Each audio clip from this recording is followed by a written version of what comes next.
네, 오늘도 금요 기도에 잘 오셨습니다. 우리는 다 예수를 믿는 사람들입니다.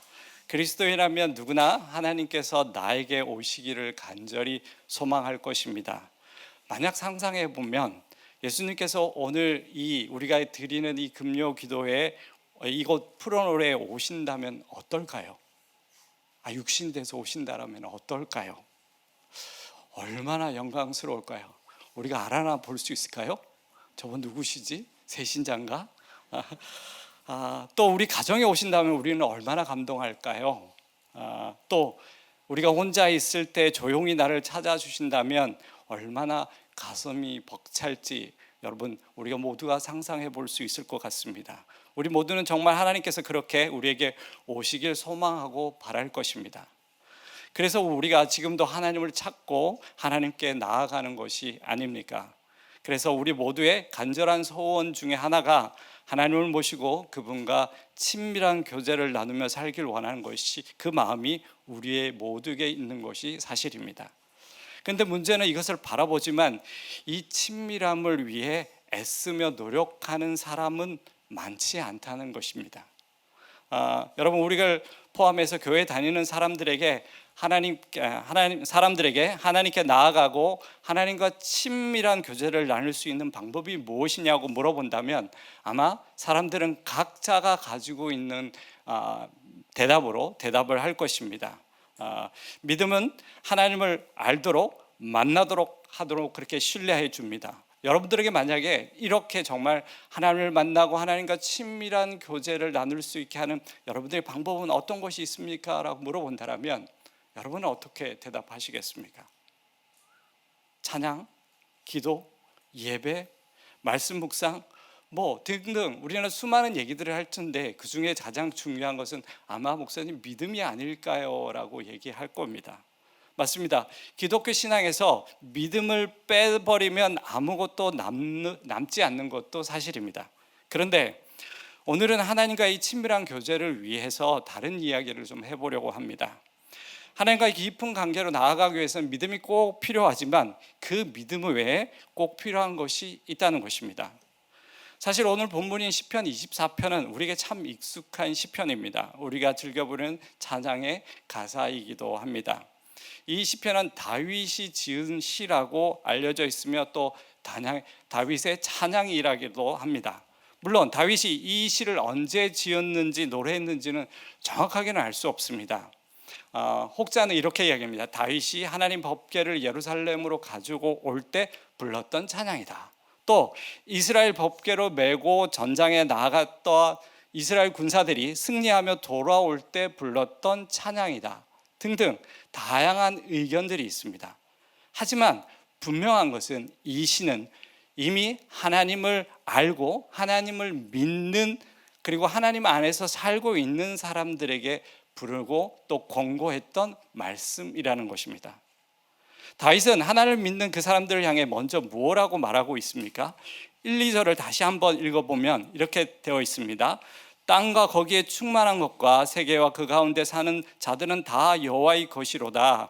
여호와께서 그 터를 바다 위에 세우심이며 강들 위에 건설하셨도다 라고 말하고 있습니다. 다윗은 먼저 우리가 믿는 하나님은 어떤 분이신지를 말하고 있습니다.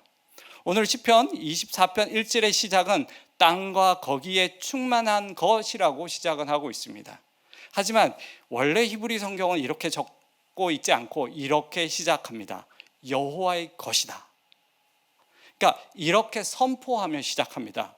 그리고 그 뒤를 이어 땅과 온 세계와 그 가운데 사는 모든 자들이라고 적고 있습니다. 뭔가 하면 다윗은 온 세상과 모든 사람들에 대한 주권이 하나님께 있음을 선포하면서 이 노래를 시작하고 있다는 것입니다. 하나님은 모든 세상의 창조주이시다라는 것은 우리가 다 믿고 있는 사실입니다. 모든 것의 주인은 하나님이십니다라고 우리가 다 믿음의 고백을 하고 있습니다. 그러므로 이 땅에 사는 모든 사람도 다 하나님의 것이라고 말할 수 있습니다. 그것은 하나님을 믿든 안 믿든 상관없이 모든 사람은 다 하나님의 것이라고 성경은 말하고 있다는 것입니다. 여러분, 모든 사람이 다 하나님이라 것이란 말은 결국 사람은 하나님을 떠나서는 존재할 수 없다, 즉 살 수 없다라고 말을 하는 것입니다. 여러분, 하나님은 사람을 이렇게 지으셨습니다. 하나님의 것으로 말입니다. 그래서 사람이 하나님을 떠나 살 수 없도록 원래는 그렇게 지으셨습니다. 그 말인즉 하나님께서 사람을 창조하신 목적은 피조물인 사람과 함께 하기 위해 창조하였다라고 말을 할 수 있습니다. 그렇기에 하나님의 소원은 피조물인 사람과의 친밀한 교제입니다라고 우리는 정의를 내릴 수 있다는 것입니다. 그리고 그 사람들도 이제 서로 친밀한 교제 속에서 사랑하며 사는 것이 하나님의 간절한 바람, 소원입니다라고 또한 이야기할 수 있다는 것입니다. 그래서 사람이 하나님의 것임을 믿는 우리는 그 하나님과 친밀함을 위해 반드시 갖춰야 할 것이 있습니다. 그것이 3절에 나오는데요. 3절을 좀 보실까요? 다윗은 이제 그 하나님의 소유인 사람에게로 시선을 돌리고 있는데요. 3절 같이 읽어볼까요? 여호와의 산에 오를 자가 누구며 그의 거룩한 곳에 설 자가 누구인가? 다윗은 이제 사람에게로 시선을 돌려 여호와의 산에 오를 자가 누구며 그의 거룩한 곳에 설 자가 누구인가라고 묻고 있습니다. 여러분, 우리가 여호와의 산, 거룩한 곳이라고 하면 먼저 떠오르는 것이 있습니다. 그렇죠? 네, 신의 산, 그리고 성막, 그리고 예루살렘과 성전, 그리고 그곳에서 행하여졌던 제사, 예배를 생각하게 됩니다. 물론 그것도 여호와의 산이고 거룩한 곳이 맞습니다. 하지만 오늘 본문의 여호와의 산, 거룩한 곳은 그런 특정적인 장소보다는 하나님의 현존 앞으로 나아가는 것이라고 말할 수 있습니다. 그래서 오늘 여호와의 산, 거룩한 곳은 예배의 장소를 강조하는 것이 아닙니다. 어느 곳이든지 하나님의 임재가 있는 곳을 오늘 강조를 하고 있습니다. 그래서 단순한 제사와 예배를 드리기 위해 습관적으로 올라가는 것을 얘기하고 있는 것이 아니라 그보다는 하나님을 만나고 하나님과 친밀한 교제를 나누는 곳으로 올라가는 것을 지금 다윗은 강조하고 있습니다. 그럼 이렇게 고쳐서 말할 수 있을 것입니다.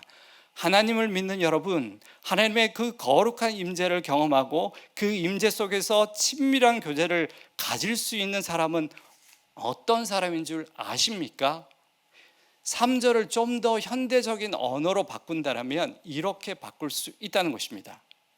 그 대답을 오늘 4절에서 하고 있는데요. 4절도 함께 보도록 하겠습니다. 곧 손이 깨끗하며 마음이 청결하며 뜻을 허탄한 데 두지 아니하며 거짓 맹세를 하지 아니하는 자로다라고 말하고 있습니다. 어떤 사람이죠? 첫 번째는 손이 깨끗한 사람입니다. 두 번째는 마음이 청결한 사람이고요. 세 번째는 뜻을 허탄한 데 두지 않는 사람이고, 네 번째는 거짓 맹세를 하지 않는 자라고 얘기합니다. 여러분, 손이 깨끗하다는 것은 어떤 뜻일까요? 그냥 잘 씻어서 깨끗한 것은 아니겠죠. 개인적인 구체적인 삶에 대한 이야기를 하고 있습니다. 남에게 해를 끼치지 않고 죄를 멀리하는 거룩한 성품에 부합하는 성결하고 성숙된 삶을 이야기합니다. 한마디로요, 손을 지저분하게 놀리지 말라는 뜻입니다. 지저분한 손으로 하나님 앞에 나와서 손을 들고 기도하지 말라는 뜻이기도 합니다. 그러면 여러분, 손을 깨끗이 하려면 어떻게 해야 합니까? 먼저 마음을 청결하게 해야 합니다. 그리고요, 뜻을 허탄한 데 두지 말라는 것은 무엇일까요? 우리의 마음을 허탄한 곳에 두지 말라. 그때 당시에 마음을 허탄한 데 두지 말라는 것은 곧 우상에게 마음을 뺏기지 말라, 세상의 것에 마음을 빼앗기지 말라는 뜻입니다. 결국 하나님과 우상, 하나님과 세상, 이런 두 마음을 품지 말라는 뜻이었습니다. 그리고 거짓 맹세하지 말라는 자신의 마음을 결국은 속이지 말라는 뜻이기도 합니다. 그럼 이 4절의 말씀은 결국 마음과 관련된 말씀이라는 것을 우리가 알 수 있습니다. 손이 깨끗한 사람, 뜻을 허탄한 데 두지 않는 사람, 거짓 맹세하지 않는 사람은 곧 이 구절에 나오는 한 단어, 한 구절로 축약할 수 있는데 곧 마음이 청결한 사람이라고 우리는 부를 수 있습니다. 여러분, 마음이 청결한 사람이라고 하니 아마도 떠오르는 성경 말씀이 있으실 것입니다. 있죠? 여러분이 생각하는 그 구절이 맞습니다. 여러분이 생각하는 그 말씀은 마태복음 5장 8절, 마음이 청결한 자는 복이 있나니 그들이 하나님을 볼 것이며 라는, 근데 그 구절이 맞습니다. 예수님께서 이스라엘 백성에게 말씀하신 산상수훈 8복 중 하나입니다. 예수님께서는 마음이 청결한 사람의 복이 하나님을 뵙게 될 것이라고 말씀하셨습니다. 여러분, 하나님을 본다는 의미가 뭘까요? 정말 눈으로 보게 될 것이라는 그 의미일까요?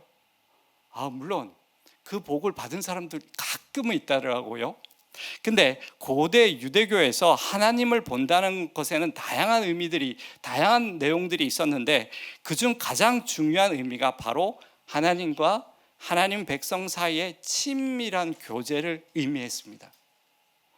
보게 된다는 것은 곧 알게 되는 것이고 그분을 경험하게 되어 알게 된다는 뜻이었습니다. 결국 친밀한 교제를 통해서 하나님의 본질을 알고 체험하게 되는 이 뜻이 하나님을 본다는 의미였습니다. 결국 마태복음 5장 8절의 말씀은 마음이 청결한 사람이 하나님의 임재 속에서 그 하나님과 친밀한 교제를 나누게 되는 복을 받게 될 것이라는 의미였습니다. 그렇다면 이 마태복음 5장 8절의 말씀과 오늘 시편 24편의 말씀은 같은 의미의 말씀이라는 것을 우리는 알게 됩니다. 예수님께서는 다윗의 입술을 통해서 노래했던 그 내용을 친히 이 땅에 오셔서 당신의 입술을 통해서 진리의 말씀으로 선포하셨던 것입니다. 결국 이 복은 마음이 청결한 사람에게 주어지는 하나님의 복인 것이었습니다. 그래서 우리가 바라는 것은 그 하나님의 친밀한 교제, 그것을 위해 가장 중요한 것이 바로 마음의 청결이라는 것을 우리는 두 말씀을 통해서 알게 된다는 것입니다. 그래서 우리는 이 청결이라는 단어를 조금 더 생각해 보고 싶습니다. 여러분, 청결을 국어사전에서 찾아보면 잘 알고 있듯이 맑고 깨끗함이라는 단어입니다. 더러워지고 얼룩진 것을 씻어낸다는 의미입니다. 근데 이 청결이라는 단어를 구약성경에서 또 다른 말로 사용되어지고 있는데 그것이 바로 정결이라는 단어입니다. 청결이라는 단어는 구약에서 정결이란 말로 같이 사용되어졌습니다. 여러분, 구약에서 이 정결이라는 단어가 얼마나 많이 나올까요? 저도 다 못 세어봤습니다. 그러나 여러분들이 구약책을 읽어본 사람이면 이 정결이라는 단어가 얼마나 많이 사용되었는지 아실 것입니다. 구약의 모든 성경을 다 살펴보지 않아도 구약의 가장 기본이 되는 모세오경, 창세기, 출애굽기, 레위기, 민수기, 신명기에 계속적으로 등장하는 단어가 바로 이 정결이라는 단어입니다. 결국 하나님이 이스라엘 백성에게 가장 원했던 것이 바로 이 정결이라는 것이었습니다. 하나님 백성으로 살아감에 있어서 정결은 너무나도 중요한 일이었기 때문입니다. 특히 하나님 앞에 나아갈 때는 더욱 그랬습니다. 여러분, 출애굽기를 살펴보면요, 이스라엘 백성이 이제 하나님을 통해서 은혜를 입어 출애굽을 한 후 시내산에서 처음 하나님 앞으로 나아갈 때 하나님께서 이스라엘 백성에게 처음으로 명하셨던 것이 있습니다. 그것이 뭔지 아십니까? 그것이 바로 그들의 몸을 깨끗이 씻고 옷을 빨아 입으라는 명령이었습니다. 곧 정결하게 하라는 그 말씀이셨습니다. 그 후 하나님께서는 율법을 통해서 구체적으로 어떻게 정결해야 하는지를 가르쳐 주신 내용이 바로 레위기, 민수기, 신명기에 기록되어져 있습니다. 그래서 이스라엘 백성은 그 하나님의 말씀하시고 강조하신 정결을 지키기 위해서 정결법을 만들고 정결 예식을 만들었던 것입니다. 근데 여러분들 잘 아시겠지만 예수님의 시대 곧 신약 성경에 등장하는 바리새인들에 대한 성경의 평가는 좋지 않습니다.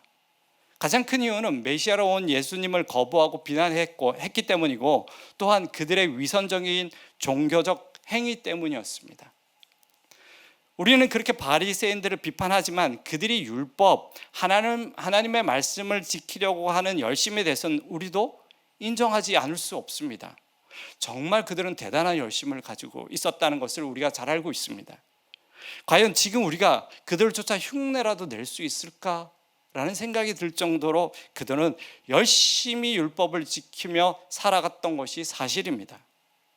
그 바리새인들이 정말 열심히 지켰던 것 중에 하나가 바로 이 정결법, 정결예식이었습니다.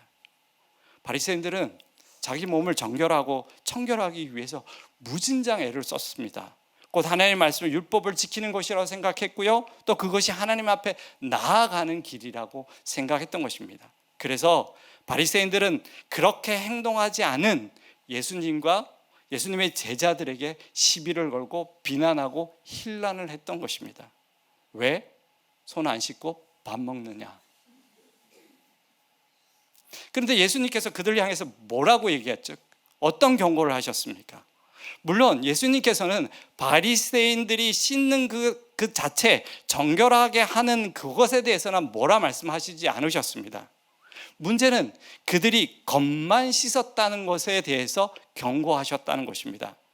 정결예식에 담긴 진정한 의미를 이루지 못했다라고 말씀하셨고, 손을 씻지 않고 음식을 먹느냐의 문제가 아니라 정결, 청결, 그 속에 담겨진 속뜻을 너희가 알지 못했다라고, 모른다라고 경고하시고 책망을 하셨던 것입니다. 그래서 제가 곰곰이 좀 생각을 해봤습니다. 여러분, 이 정결예식에 대해서 바리새인들보다 우리가 훨씬 더 잘 지키고 있는 것은 아닌가라는 생각을 해봤습니다. 여러분, 그런 생각 안 해보셨어요? 정결예식에 대해서는 바리새인보다 우리가 훨씬 더 잘 지키고 있는 것 같습니다. 정결예식은 우리가 좀 더 나은 것 같아요. 여러분, 우리는 대부분 하루에 한 번 몸을 씻습니다. 맞죠? 하루에 몇 번 샤워하세요? 이틀에 한 번입니까? 네, 평균 이틀에 한 번이신 분들도 있겠지만 대부분 하루에 한 번을 씻습니다. 어떤 분, 운동을 좋아하는 분들은 하루에 2번, 3번도 씻는 분들이 있다는 것을 압니다. 평균 이틀이라도 머리는 하루에 한 번은 감지 않습니까?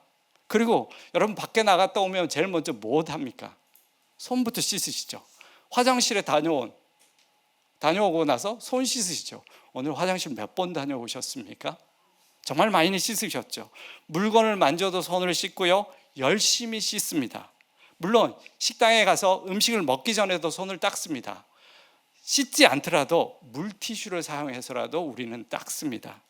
물론 이것만이 정결 예식은 아니지만 이렇게 우리는 율법을 잘 지키고 있다는 생각을 하게 됩니다. 우리가 참 스스로 대견하다는 생각을 하게 됩니다. 정결 예식에 대해서 잘 몰라도 이렇게 잘 지키고 있습니다. 아마 바리새인들이 2000년 전에 바리새인들이 와서 우리의 모습을 보면 우리가 율법을 잘 지키는 것에 대해서 칭찬하지 않을까요? 예수님보다 낫네 라고 얘기하시지 않을까요? 여러분, 제가 지금 농담처럼 이야기하고 있지만 우리 삶에도 청결과 정결은 얼마나 중요한지 우리 모두가 잘 알고 있습니다. 그것은 단지 우리의 일상만이 아니라 우리가 하나님께 나아갈 때, 특별히 하나님의 임재를 경험할 때 청결과 정결은 너무나도 중요한 일이기 때문입니다. 그래서 이스라엘 백성들은 하나님 나아갈 때 꼭 그들의 모습을 정결하게 갖췄고요, 제사장이 하나님 앞에 제사를 드릴 때도 정결하게 해야 하는 것이 기본 중에 기본이었던 것이었습니다. 그런데 예수님께서는 결국 이 정결함을 이루어야 할 가장 중요한 것이 바로 우리의 마음임을 오늘 성경 말씀을 통해서, 또한 바리새인을 통해서 말씀해 주셨다는 것입니다. 그렇다면 우리는 그 마음을 정결하기 위해서, 마음을 씻기 위해서 얼마나 시간을 내고 수고와 노력을 하고 계십니까? 사실 우리는 과거 바리새인들보다 더 육신의 정결함을 유지하기 위해서 시간을 사용하고 수고하고 노력하고 있는 것이 사실입니다. 그렇다면 우리는 우리의 마음을 정결하기 위해 얼마나 시간을 들이고 있습니까? 얼마나 많은 수고를 하고 있습니까? 얼마나 많은 노력을 하고 있습니까? 살펴보아야 하지 않을까요? 그들의 겉모습을 정결하기 위해 애쓰고 수고한 모습에 대해서 너희가 바르게 하지 못했다라고 하는 예수님의 경고의 메시지가 우리에게는 하지 않을까요? 우리 예수님께서 그토록 우리의 마음의 정결함을 중요하게 말씀하고 계신데 말입니다. 사랑하는 여러분, 하나님께서 우리에게 오시고 우리가 그분과 친밀한 교제를 나누기 위해서 우리가 가진 것에 대한 문제가 아닙니다. 또 우리의 모습이 얼마나 깨끗하고 화려한지도 문제가 되지 않습니다. 오직 우리의 마음만이 문제가 될 뿐입니다. 하나님은 우리의 속마음을 보시는 분이라는 것을 우리가 너무나도 잘 알고 있습니다. 그렇기에 우리가 주님을 모시기 위해 진정한 친밀함을 원하고 바란다면 우리 자신의 내면부터 살펴야 할 것입니다. 여러분, 우리는 하나님이 인정하는 사람이 되어야 합니다. 하나님이 찾는 사람이 되어야 합니다. 그러기 위해서는 마음을 성결하게 하고 하나님을 진정으로 갈망하는 자가 되어야 합니다. 그 복이 우리에게 있기를 소망합니다. 이제 하나님의 임재 가운데 하나님을 만날 자가 누구인가를 이야기하던 다윗이 갑자기 7절에 문들아 너희 머리를 들지어다 영원한 문들아 들릴지어라고 외칩니다. 조금은 뜬금없습니다. 왜 다윗은 갑자기 이렇게 외쳤을까? 왜냐하면 어떤 사람을 하나님이 만날까라고 했는데 갑자기 이 이야기를 하고 있기 때문입니다. 그런데 여기서 들릴지어다를 다시 번역하면 활짝 열려라라고 번역할 수 있습니다. 그래서 다윗이 노래한 어감을 살려 다시 번역하면 이와 같습니다. 들어라 문들아 너희 머리를, 열려라 영원한 문들아, 이렇게 번역할 수 있습니다. 왜 다윗은 문이 머리를 들고 열려야 한다라고 했던 것일까요? 영광의 왕, 그 귀한 분이 오시기 때문에 문이 머리를 들고 열려야 한다라고 외쳤던 것입니다. 여러분도 아마 이런 경험을 해보신 적이 있으실 겁니다. 우리 집에 모시기 어려운 귀한 분이 오셨을 때 늘 우리가 살던 집인데 갑자기 출입구가 너무 좁아 보이고 초라해 보이고 남루하다는 생각이 든 적이 혹시 있으실지 모르겠습니다. 가족들과 평상시에 함께 가족들과 살 때는 잘 못 느끼던 감정이었는데 정말 귀한 손님이 올 때는 정말 우리 집이 왜 이렇게 초라하지? 왜 문이 이렇게 작지? 누추하지? 라는 생각이 들 때가 있습니다. 6층, 5층에 우리 교회 사무실입니다. 사무실 현관 문 뒤에는 뭐가 있는 줄 아세요? 쓰레기통? 네. 늘 택배 상자가 가득합니다. 지금도 여러분 예배 마치고 한번 일뜻 보십시오. 택배 상자가 가득한데 각 부서에서 주일에 사용하기 위해서 수많은 택배들을 주중에 받고 있습니다. 평상시에는 그래서 이게 교회 사역을 위한 것이니까 늘 당연하다고 생각합니다.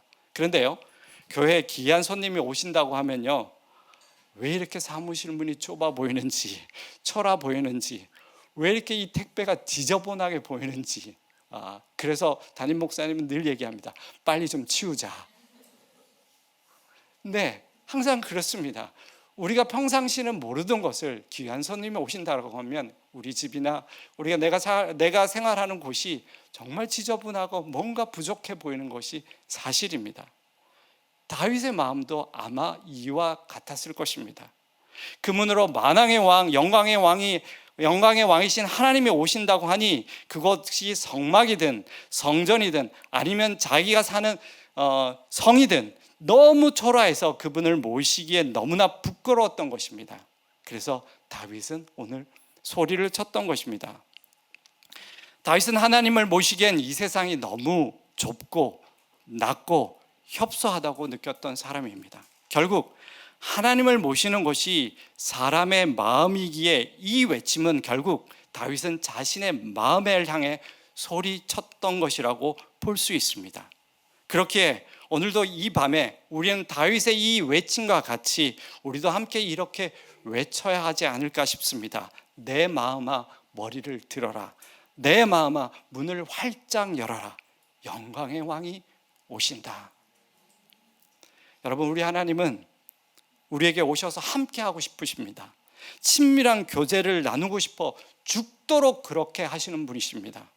그래서 우리에게 꼭 필요한 것은 청결한 마음입니다. 많은 그리스도인이 구원에 관심이 높습니다. 많습니다. 물론 구원은 너무나도 중요합니다. 그러나 구원을 얻은 다음에 하나님과의 친밀한 교제에 대해서는 많이들 무관심합니다. 크리스찬 중에서 구원을 얻었다고 예수님과 무관하게 사는 사람들이 너무나도 많은 것 같습니다. 그러나 우리에게 성결의 삶은 선택이 아닙니다. 믿음으로 구원받는 것은 너무나도 중요합니다. 그 성결의 삶을 위한 청결한 마음은 주님과의 교제를 위한 절대적인 필요한 요소라는 것입니다. 성결한 삶은 여러분, 우리가 하는 종교적 행위가 아닙니다. 우리가 아무리 많이 기도하고 아무리 많은 예배를 드리고 아무리 많은 헌금을 할지라도 우리의 손이 깨끗하지 않고 우리의 마음이 정결하지 않으면 아무 소용이 없다는 것입니다. 사랑하는 여러분, 우리는 주님을 믿는 사람들입니다. 주님을 믿는다는 것은 단지 구원을 받은 것이 아니라 주님과 함께 살아가는 사람이라는 뜻입니다. 이런 사람이 진짜 하나님의 사람이라고 우리는 말할 수 있습니다. 그러한 진실된 하나님의 사람이 되기 위해 우리에게 꼭 필요한 것이 마음의 청결임을 깨닫고 주님을 의지함으로 마음이 정결한 사람이 되기를 소망합니다. 그래서 우리 모두가 우리 하나님을 뵙는 그 복을 받는 자가 되기를 소망합니다.